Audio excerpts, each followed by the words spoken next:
ఇవ్వాలి. 200 రూపాయలు చేసి కొనుగోలు చేయాలి. గిట్టుబాటు ధర ఇవ్వాలి. 200 రూపాయలు చేసి కొనుగోలు చేయాలి. రైతు సేవా కేంద్రాల ద్వారా ప్రభుత్వమే జీడి పిక్కలు కొనుగోలు చేయాలి. రైతు సేవా కేంద్రాల ద్వారా ప్రభుత్వమే జీడి పిక్కలు కొనుగోలు చేసి కొనుగోలు చేయాలి. జీడి పిక్కల మద్దతు ధర ఇవ్వాలి.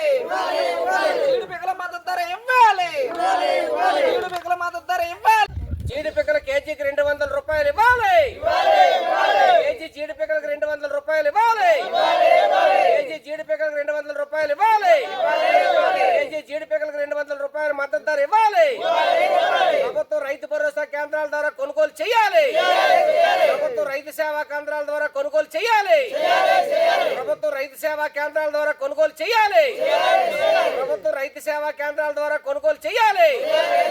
జీడి పిక్కలు తీసుకునే దానికి ఉపాధి హామీ ద్వారా డబ్బులు కేటాయించాలి.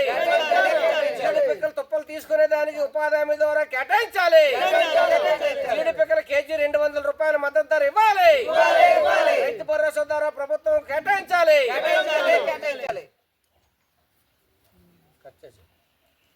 అసెంబ్లీలో చర్చించాలి. జీడి మద్దతు ధరపై అసెంబ్లీ సమావేశాల్లో చర్చించాలి. జీడి మద్దతు ధరపై అసెంబ్లీ సమావేశాల్లో చర్చించాలి. జీడి మద్దతు ధరపై అసెంబ్లీ సమావేశాల్లో చర్చించాలి. జీడి మద్దతు ధరపై అసెంబ్లీ సమావేశాల్లో చర్చించాలి. జీడి మద్దతు ధర ఇచ్చి ప్రభుత్వం రైతు సేవా కేంద్రాల ద్వారా కొనుగోలు చేయాలి. జీడికి మద్దతు ధర ఇచ్చి రైతు సేవా కేంద్రాల ద్వారా కొనుగోలు చేయాలి. జీడి ప్రభుత్వం రైతు సేవా కేంద్రాల ద్వారా కొనుగోలు చేయాలి. అసెంబ్లీ సమావేశాల్లో వెంటనే చర్చించాలి. జీడి పంట మద్దతు ధరపై అసెంబ్లీ సమావేశాల్లో చర్చించాలి.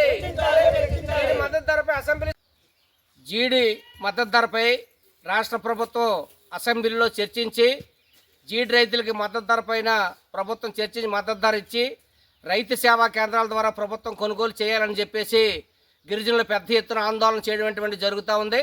ప్రధానంగా అనకాపల్లి జిల్లాలో దాదాపు 70,000 ఎకరాల్లోని జీడి పంట అటువంటిది ఈరోజు పండుతూ ఉంది. పండినటువంటి పంట దళారీల చేతుల్లోని ఈరోజు గిరిజన రైతులు మోసపోయి జీడి అటువంటిది అమ్మకాలు అటువంటిది చేస్తూ ఉన్నారు. ప్రతి సంవత్సరం 100 రూపాయలకు మించి ఇవ్వట్లేదు. గత సంవత్సరం 150 రూపాయలు ఇచ్చి దళారీలు కొనుగోలు చేయడం జరిగింది. ఆ విధంగా కాకుండా ప్రభుత్వమే జీడి రైతుకి మద్దతు ధర ఇచ్చి అసెంబ్లీలో చర్చించి 200 రూపాయలు కేజీ జీడి పంటకి ఇవ్వాలని చెప్పేసి మేము డిమాండ్ చేస్తూ ఉన్నాం. రెండవది, జీడి అనేటువంటిది అత్యంత విలువైన పంటగా ఈరోజు వాణిజ్య ప్రాంతంలో ఉంది. అందుకని జీడి అనేటువంటిది అత్యంత ప్రధాన పంటగా ఈరోజు నాన్ షెడ్యూల్ ఏరియాలో ఉంది. గిరిజనులు సంవత్సర కాలం జీడి పంటపై ఆధారపడి ఈరోజు జీవనం అటువంటి సాగిస్తూ ఉన్నారు. అటువంటి పంటని ప్రభుత్వం నిర్లక్ష్యం చేస్తుంది. అనేకటువంటి పంటలకి మద్దతు ధర ఇచ్చి మద్దతు ధర ప్రకటించి రాయితీలు ఇచ్చి ఈరోజు ప్రభుత్వం ప్రోత్సహిస్తుంది. కానీ జీడి పంటను మాత్రం ఈరోజు ప్రభుత్వం నిర్లక్ష్యం చేస్తుంది. కేజీ జీడి పిక్కలకి 200 రూపాయలు ఇస్తే కనీసం గిట్టుబాటు అటువంటిది ఈరోజు జరుగుతుంది. అలా కాకపోతే రైతులు అనేక నష్టపోయినటువంటి ప్రమాదం పరిస్థితి ఈరోజు కనిపిస్తూ ఉంది. జీడి రైతులు ఇప్పుడే తుప్పలు తీయడం కోసం ప్రతి ఎకరాకి 20,000 25,000 రూపాయలు ఖర్చు పెట్టి తుప్పలు తీయడం అటువంటి జరుగుతూ ఉంది. అటువంటి రైతుల్ని ఈ ప్రభుత్వం నిర్లక్ష్యం చేయడం సరైనది కాదు. ఇప్పటికే జీడి అనేటువంటిది జిల్లాలో అనేకటువంటి ప్రాంతాలు, సముద్ర తీర ప్రాంతం కానివ్వండి, నాన్ షెడ్యూల్ ప్రాంతం కానివ్వండి, అనేక మంది కూలీలు, చిన్నకారు రైతులు, పేదలు జీడి మీద ఆధారపడినటువంటి పరిస్థితి ఈరోజు కనిపిస్తూ ఉంది. జీడిపప్పు చూస్తే ఆకాశాన్ని అంటుకుంటుంది. కానీ జీడి రైతులకు మద్దతు ధర మాత్రం ఇవ్వట్లేదు. పప్పు మాత్రం ఈరోజు వేలాది రూపాయలకు అమ్ముకునేటువంటి పరిస్థితి ఈరోజు కనిపిస్తూ ఉంది. ప్రధానంగా దళారీలు ఈరోజు మోసం చేసి జీడి పంటని వీళ్ళకి డబ్బులు ముందిచ్చి ఆశ చూపించి తీసేసుకోవడం జరుగుతూ ఉంది. జీడి తుప్పలు ఈరోజు తీస్తూ ఉన్నారు. కానీ ఉపాధి హామీ ద్వారా జీడి తుప్పలు తీసుకునే దానికి ప్రభుత్వమే డబ్బులు ఇచ్చి వాళ్ళ రైతులు ప్రోత్సహించాలి. ఆ విధంగా చేయట్లేదు. కాబట్టి జీడి పంటకి ఎరువులు, పురుగు మందులు, విత్తనాలు అటువంటివి కూడా సరఫరా చేయాలి.